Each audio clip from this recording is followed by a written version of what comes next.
الله الرحمن الرحيم. الحمد لله رب العالمين، والصلاة والسلام على سيد الأنبياء والمرسلين محمد وآله وأصحابه أجمعين. أما بعد، أعوذ بالله من الشيطان الرجيم. بسم الله الرحمن الرحيم. ويؤثرون على أنفسهم ولو كان بهم خصاصة. صدق الله العظيم. میرے محترم بزرگوں اور دوستوں اور عزیز اسلامی اور دینی بھائیوں، آپ حضرات کے سامنے سورہ حشر کی آیت نمبر 9 کا ایک ٹکڑا تلاوت کیا گیا ہے. دعا فرمائے اللہ رب العزت کچھ مفید باتیں کہنے کی توفیق عطا فرمائے.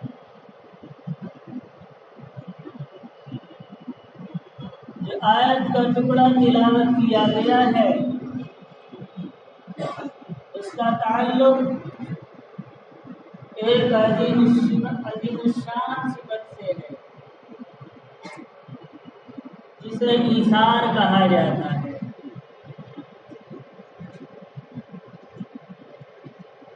علماء کرام نے ایثار کا معنی بیان فرمایا ہے. کہتے ہیں کہ اپنی خواہش اور اپنے نفع پر کسی دوسرے کو ترجیح دے دینا یہ ایثار کہلاتا ہے. یعنی اپنی بھی ضرورت ہے اور غیر کی بھی ضرورت ہے، اپنی ضرورت کو نظر انداز کر کے دوسرے کی ضرورت کو پورا کر دینا یہ ایثار کہلاتا ہے. قرآن کریم کی آیات اور احادیث مبارکہ میں ایثار اور ہمدردی کے بڑے فضائل بیان ہوئے ہیں. جو آیت تلاوت کی گئی ہے اس آیت کے شان نزول کے بارے میں مفسرین حضرات نے متعدد واقعات نقل فرمائے ہیں.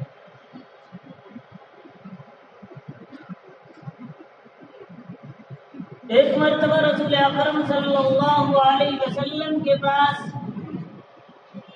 ایک ضرورت مند آیا اور اس نے کہا میں بھوکا ہوں، میری امداد فرمائیے. رسول اکرم صلی اللہ علیہ وسلم نے اپنے گھر میں بھیجا کہ دیکھو کس کے پاس کوئی کھانے کی چیز ہے جس کے ذریعے اس کی بھوک کو مٹایا جا سکے. آپ نے اپنی پہلی زوجہ کے پاس بھیجا تو پتہ چلا کہ پانی کے علاوہ کچھ نہیں ہے. پھر آپ نے دوسری بیوی کے پاس بھیجا، وہاں بھی یہی جواب آیا کہ کھانے کی کوئی چیز میسر نہیں ہے. آپ نے یکے بعد دیگر اپنی ساری ازواج کے پاس بھیجا اور ہر گھر سے یہی جواب آیا کہ پانی کے علاوہ کھانے کی کوئی چیز میسر نہیں ہے. تو پھر رسول اکرم صلی اللہ علیہ وسلم نے ارشاد فرمایا کون ہے جو آج کی رات میرے اس مہمان کی مہمان نوازی کرے. حضرت ابو طلحہ انصاری رضی اللہ تعالی عنہ کھڑے ہوئے اور انہوں نے کہا یا رسول اللہ صلی اللہ علیہ وسلم آج کی رات میں اس کی مہمان نوازی کروں گا. چنانچہ وہ اس مہمان کو لے کر اپنے گھر کی طرف چلے اور جب گھر پہنچے تو اہلیہ سے کہا کہ رسول اکرم صلی اللہ علیہ وسلم کے ایک مہمان کو لے کر میں اپنے گھر آیا ہوں، اس کی خاطرداری میں کوئی کمی نہیں آنی چاہیے. تو بیوی کی طرف سے جواب آیا آج ہمارے پاس اتنا کھانا ہے کہ یا تو ہمارے بچے کھا سکتے ہیں یا ہم کھا سکتے ہیں. اگر بچے کھا لیں تو ہم بھوکے رہیں گے، ہم اگر کھا لیں تو بچے بھوکے رہیں گے۔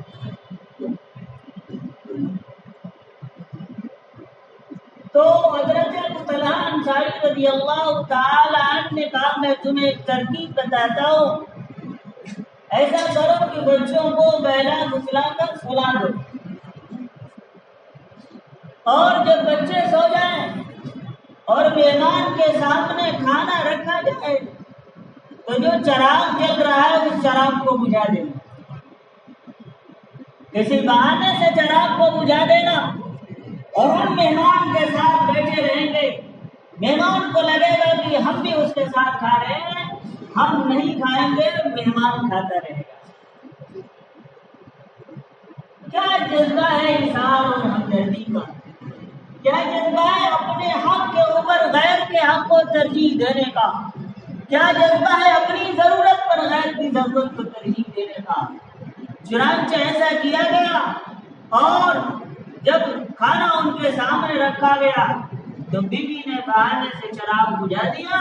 ابو طلحہ انصاری رضی اللہ تعالی عنہ اس مہمان کے ساتھ بیٹھے رہے اور مہمان شکم سیر ہو گیا، بچے بھی بھوکے سیر سوئے اور میاں بی بی دونوں بھی پوری رات بھوکے سو کر گزارے۔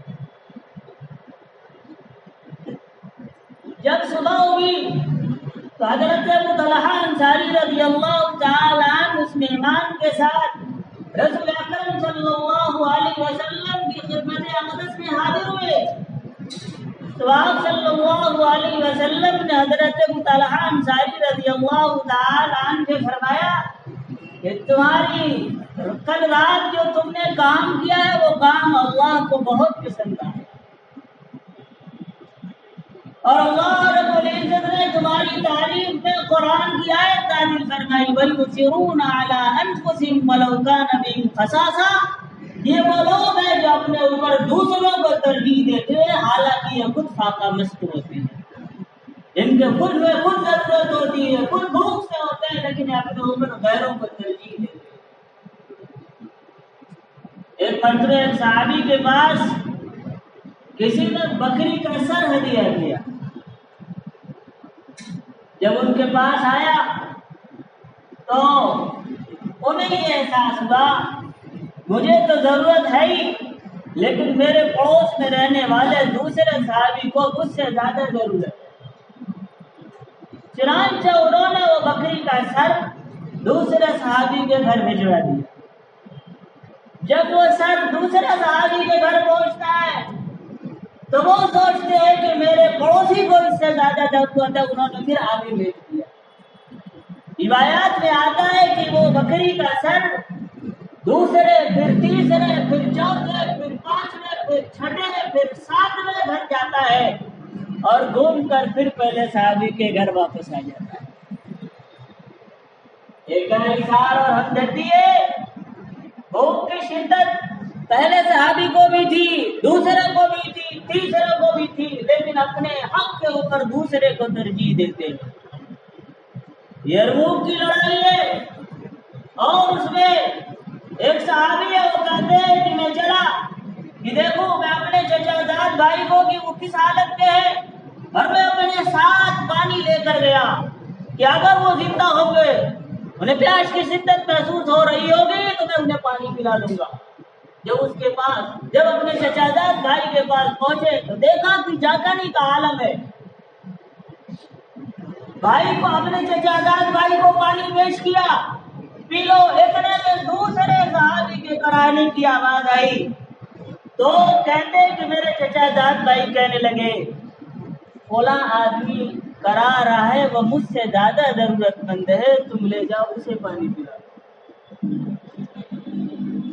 جب اس کے پاس لے کر پہنچے تو دیکھا کہ ایک تیسرا آدمی کرا رہا ہے، تیسرے کے پاس لے کر پہنچے تو اس نے کہا، تیسرے کے پاس جب لے کر پہنچے تو تیسرے کا دم نکل چکا تھا، جب پلٹ کر دوسرے کے پاس آئے تو اس کا بھی دم نکل چکا تھا، اور جب پہلے کے پاس آئے تو پہلے کا بھی دم نکل چکا۔ اپنی جان جانے والی ہے لیکن اپنے حق کے اوپر دوسرے کے اوپر ترجیح دیا جا رہا ہے۔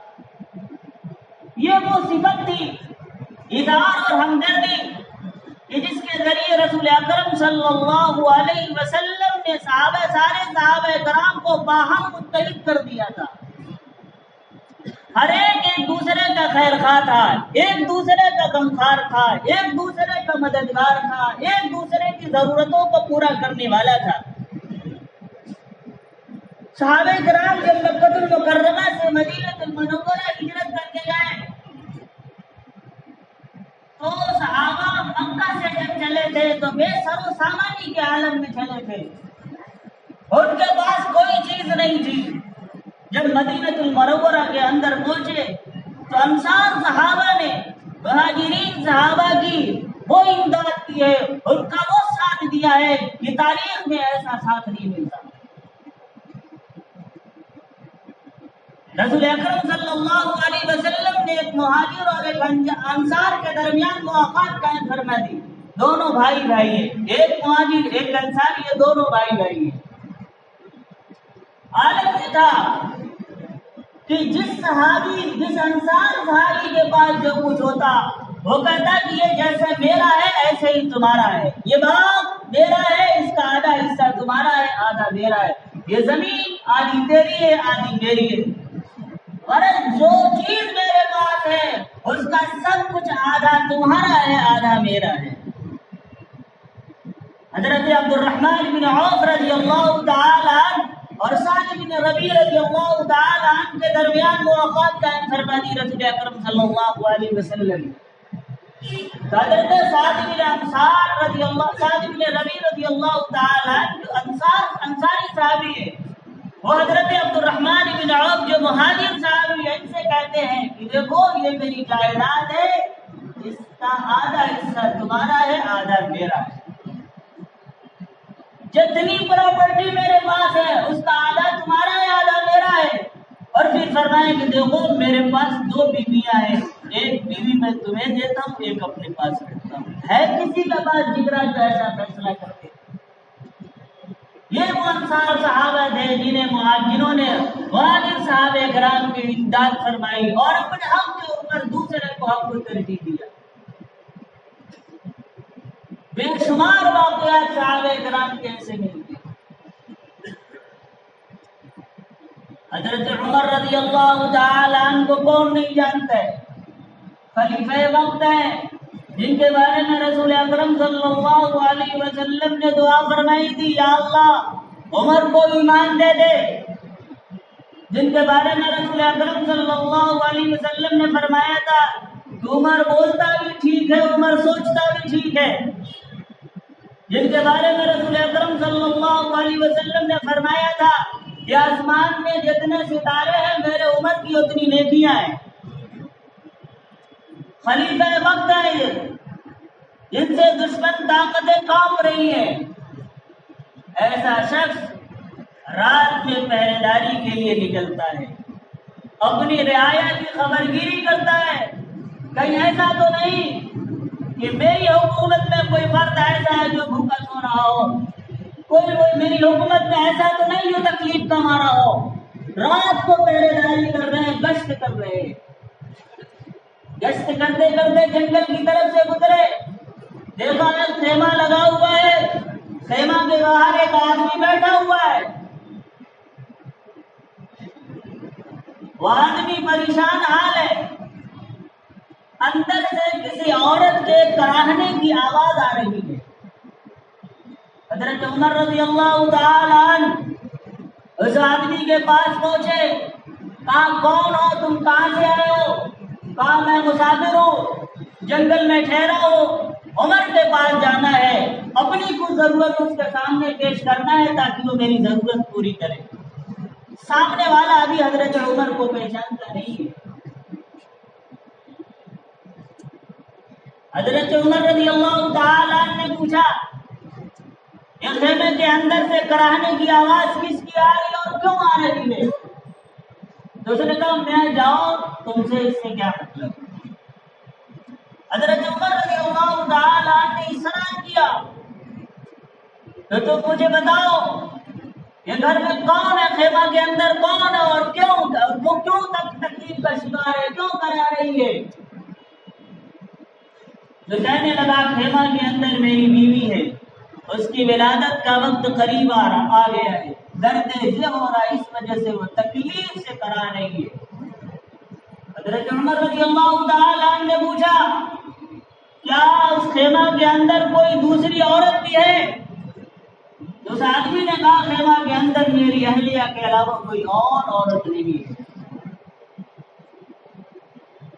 حضرت عمر رضی اللہ تعالیٰ الٹے پاؤں اپنے گھر کو آئے اور اپنی اہلیہ ام کلثوم رضی اللہ تعالیٰ عنہ سے کہتے کہ آج بڑا نیک کام مقدر سے ہاتھ آیا ہے، اگر تم چاہو تو کر لو۔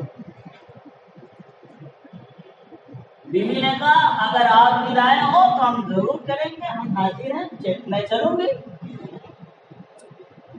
تو حضرت عمر رضی اللہ تعالی عنہ نے اپنی اہلیہ سے کہا ولادت اور ڈلیوری کے لیے جو ضروری سامان ہوتے ہیں وہ لے لو، اور کچھ گھی لے لو اور کچھ دانے لے لو اور پھر چلو۔ چنانچہ حضرت عمر رضی اللہ تعالی عنہ چل پڑے اور پیچھے پیچھے اہلیہ محترمہ ہے۔ ذرا سوچئے، وقت کا خلیفہ ہے، وقت کا بادشاہ ہے، جس کے سامنے قیصر و کسریٰ ڈرتے ہیں، جس راستہ سے گزرتا ہے شیطان کو گزرنے کی ہمت نہیں ہوتی ہے، وہ آدمی ایک مسافر اجنبی جنگل میں رہنے والے شخص کے لیے اپنی زوجہ محترمہ خاتون اول کو ساتھ لے کر جا رہے ہیں۔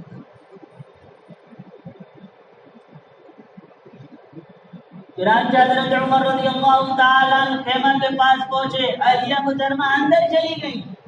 حضرت عمر رضی اللہ تعالیٰ عنہ خیمہ کے باہر آگ جلا کر ایک برتن میں دانا ڈالا اور اس میں گھی ڈالا اور پکانا شروع کیا۔ تھوڑی دیر کے بعد جب ولادت سے فارغ ہوئی تو اہلیہ محترمہ نے کہا امیر المؤمنین اپنے ساتھی اور دوست کو بشارت دیجیے لڑکا پیدا ہوا ہے۔ جب اہلیہ نے کہا امیر المؤمنین اپنے ساتھی کو بشارت دیجیے، تب وہ شخص سوچنے لگا یہ امیر المؤمنین عمر بن الخطاب رضی اللہ تعالی عنہ جو مستحق ہے ایک اجنبی کی مدد کے لیے اپنی اہلیہ محترمہ کو لے کر آ گئے۔ وہ مارے ڈر سے کانپنے لگا اور پریشان ہو گیا۔ تو حضرت عمر رضی اللہ تعالی عنہ کا پریشان ہونے کی ضرورت نہیں۔ پھر اس کے بعد حضرت عمر رضی اللہ تعالی عنہ نے کھانا تیار کیا اور اہلیہ سے کہا لے جاؤ اس کی بیوی کو کھلاؤ، اور پھر اس کے بعد اس شخص سے کہنے لگے کھا لو، تم بھی رات بھر کے جگے ہوئے اور بھوکے ہو۔ ایک عام آدمی کے لیے خلیفہ وقت رات کے وقت تنہائی میں جنگل میں اپنی بیوی کو لے کر مدد کرنے کے لیے حاضر ہو رہا ہے، ہم میں سے کون شخص ہے جو اس کی اقتدا کرتا ہے؟ درد سے کتنا خطرناک ہوتا ہے ہر شخص جانتا ہے۔ ایسے عالم میں کیا ایک مسلمان دوسرے مسلمان کا ساتھ دیتا ہے؟ کسی مسلمان کو ضرورت پڑتی ہے تو دوسرا مسلمان ساتھ دیتا ہے یا نہیں دیتا ہے؟ ہم یہ سوچتے ہیں کہ جیسے صحابہ کرام کے اوپر رحمتوں کا نزول ہوتا تھا، برکتوں کا نزول ہوتا تھا، اللہ رب العزت کی امداد اور نصرت اترتی تھی، ہم بھی اسی کا امیدوار ہے کہ ہمارے اوپر بھی اسی طریقے سے رحمت، برکت اور نصرت اترے۔ لیکن کیا ہم صحابہ کرام جیسے اعمال کرتے ہیں؟ اگر ہم چاہتے ہیں کہ ہمارے اوپر بھی اللہ رب العزت کی رحمت نصرت اترے تو ہمیں بھی صحابہ کرام کے نقش قدم پر چلتے ہوئے ایک دوسرے کی امداد اور نصرت کرنی پڑے گی۔ بھلے خاکہ مست ہو، اپنی ضرورت کے اوپر دوسرے کی ضرورت کو ترجیح دینا، یہ اصل ایک مسلمان کا کام ہے، یہ اصل ایثار اور ہمدردی ہے۔ اللہ رب العزت مجھے اور آپ کو کہنے سننے سے زیادہ عمل کرنے کی توفیق عطا فرمائے۔